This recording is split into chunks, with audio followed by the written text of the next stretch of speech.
Do you wonder how to create forms? Well, today you are going to learn how do you create forms with different types of inputs, and today we are going to learn how to make this type of forms. So we have kept this so short so that you progress in a step by step manner. Hello and welcome everyone. I'm Vishal and you're watching the Coding Corner. A quick reminder here, make sure to subscribe and hit the bell icon if you haven't yet. This way you will get notified whenever we upload a new video and it will help you to stay on track. Alright, let's get started.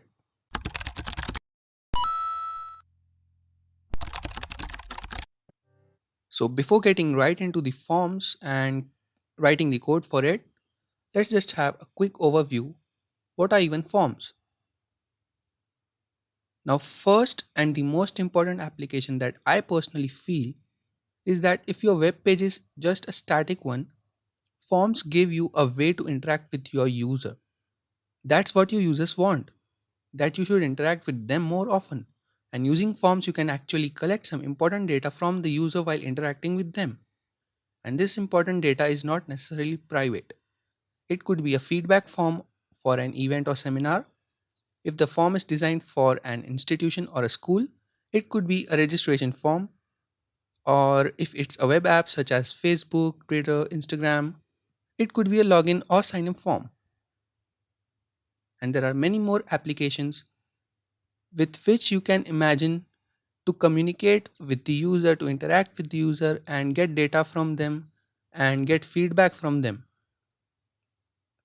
Now, a short example that I would like to add is YouTube. You might have seen whenever you are browsing through the videos, YouTube gives you a short pop up where it shows your recently viewed video and it asks whether this was useful and gives you the option to rate it out of 5 stars. So, what's that? That is just a kind of interaction with the user by using forms, as well as YouTube uses this trick to get the data from users, which will be beneficial for YouTube's algorithm to search and to filter out the results as per your preference. Now, one warning that I would like to give here is do not overuse forms. Now, if you add more than required input elements and ask the user what is your favorite color and just unnecessary things, user will be overwhelmed and they won't try to stick to your website. They will just bounce back. So even if you take the example of Facebook, it has many inputs there such as the date, date of birth, your full name and your email address and many more things. But it makes sense, right? If your website is about a different thing and you're asking some different things which are nowhere related, it would cause a great negative impact on your user interface. So please beware of that. Now, after a short introduction to forms, let's dive right into the code. So as we saw, we have to create a login form like this. So let's just get started with the heading. So before that, I'll just type in the basic boilerplate. Let's give it as, no, this is a login form, right? Yeah, login form in HTML.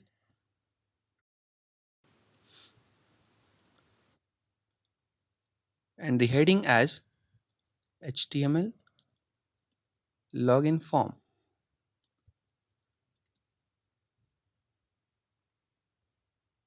Now I'll save this and let's see how it looks. I'll reload the file and yes, it it now makes sense. So now we want this first name, last name, email, password, and this submit button, these inputs right here. So when we are talking about different types of inputs in the login form, we have to manually write the input tag.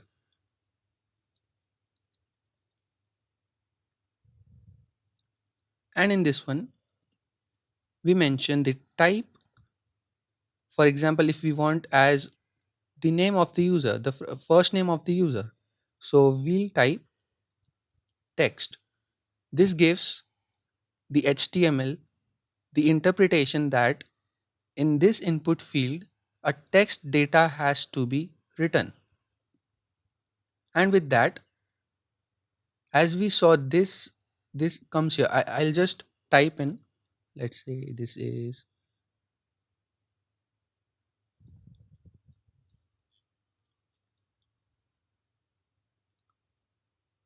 and just a sample password.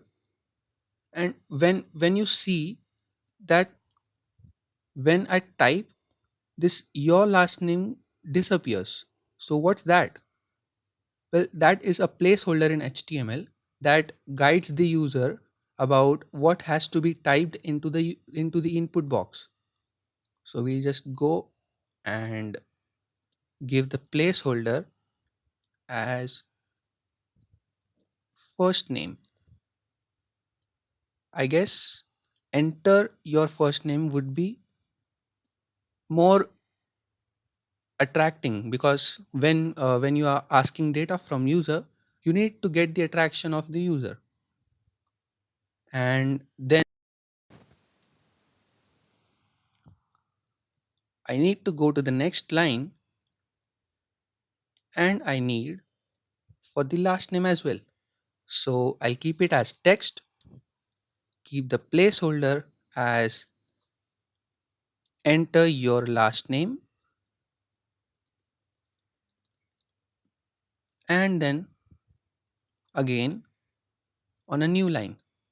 So I'll just save this, go into my browser, reload our file, and yes. But you will see that these both are so close to each other. So we'll just add in one more break line.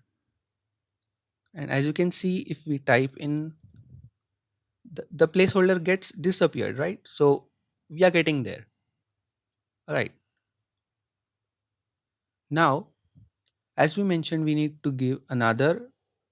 So I'll just duplicate this one. Oh, okay. So if you are wondering how did I do this, the shortcut for doing this in VS Code for duplicating your existing line into the next one is press Shift with Alt and upper arrow if you want it in the upper one, down arrow if you want it in the next line. So it's that simple. Just some short tips and tricks from VS Code. So after the first name and the last name, let's come to the email part. Now I'll type in input again, and instead of the text part, I'll type email. Put the placeholder as enter your email, and then again a line break. I'll hit save and I'll reload this, and yes, you can see it looks pretty much similar to this one. So when you might see this email ID, and when you enter the password, you might see that it looks like it is a password, right? But when we enter all our other details, it just pops up. So how do we hide our password, right? So let's get back to the VS Code, and it's just that simple. You just have to go and type input, and instead of the text, you have to give password as the input type,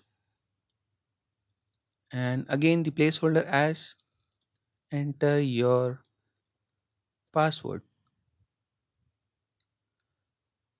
After that, let's just do the submit button as well.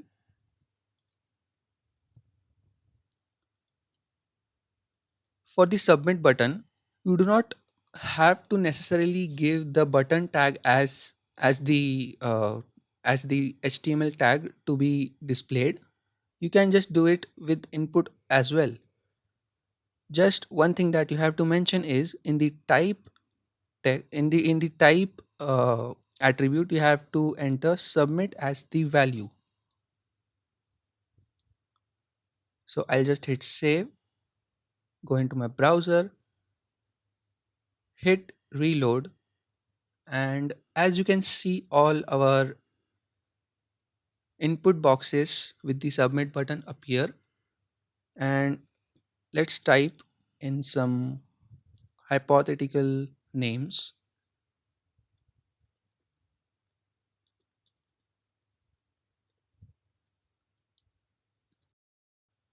Let's just do it partially, and I'll just enter some random password.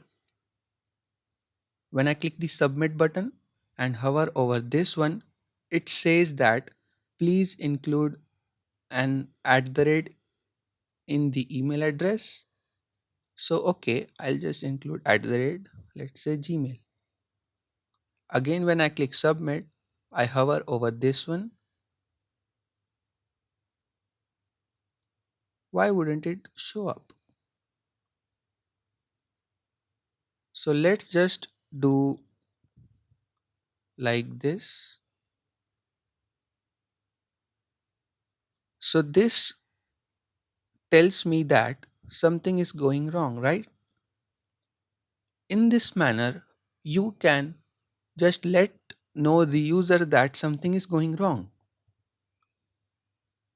Validations and other things that need to be prompted to the user in a fancy manner would be covered in the CSS as well as the JavaScript section, because when we are using validations, we want our JavaScript to prompt our HTML that something is going wrong.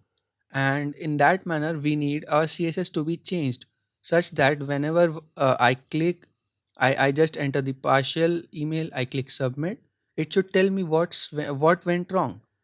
So we'll cover that one in the upcoming sections. And I hope you might have understood how do we create forms and what are the important input types for a login form. And yeah, that's it for today. If you have any doubts in this lecture, feel free to leave a DM on our Instagram. Also, you'll find some amazing facts, short and simple tutorials, daily quizzes that take place on our Instagram handle. So make sure you follow us on Instagram. Or you can also join our Discord server where you can communicate with your peers in the community, ask doubts, and even solve others' doubts. Do check the links to our Instagram and Discord in the description box below. Now, if you haven't yet subscribed, please hit the subscribe button and the bell icon. This way, you will get notified whenever we post a new video and you will always stay on the path of success. We welcome your suggestions. Please put your suggestions in the comment section below.